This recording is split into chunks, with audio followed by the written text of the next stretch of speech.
J'ai accepté de venir vous rencontrer, ce que je fais de moins en moins, à titre de personne ressource, parce que le projet politique de la Constituante me tient particulièrement à cœur et parce que je m'y implique par mes écrits, mes interventions depuis près de 5 ans.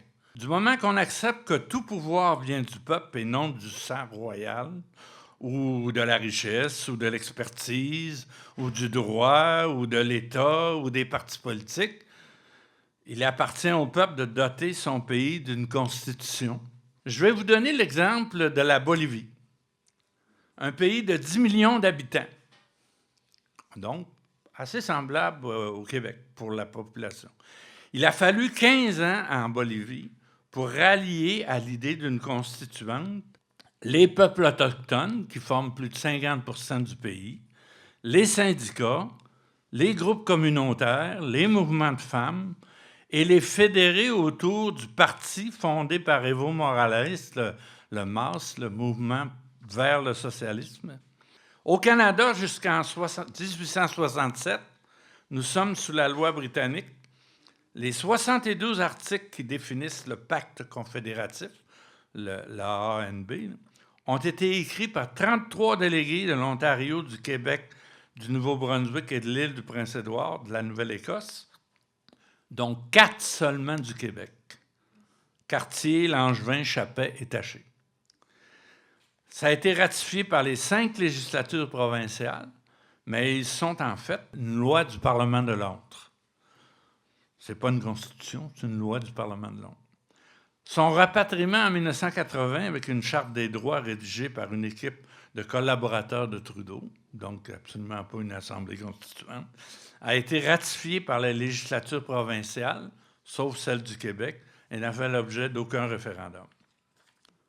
En Bolivie, Équateur, Venezuela, au cours des 10 dernières années, c'est une assemblée constituante élue au suffrage universel qui a produit des constitutions qui ont été adoptées ensuite par référendum populaire.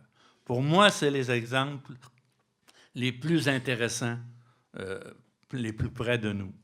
Si on comprend que le pouvoir vient en bas, c'est clair que quand le peuple s'exprime directement, comme dans un référendum, il n'y a personne d'autre qui n'est pas obligé de se soumettre. Tu sais, toute autorité vient du peuple. L'État origine de la souveraineté du peuple. Les élus ont leur autorité de la souveraineté du peuple, etc.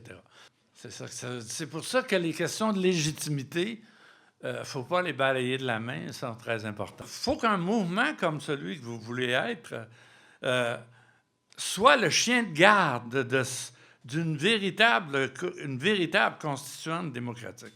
Parce que plus on va en parler, plus il y en a qui vont sortir des approches pour instrumentaliser la constituante pour leur cause, et pour la neutraliser. T'sais.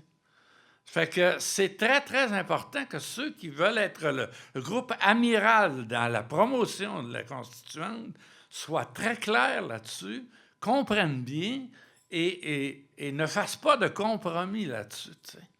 Il faut alimenter, développer un débat politique public là-dessus. Écoutez, ça ne peut pas se faire en 1 an.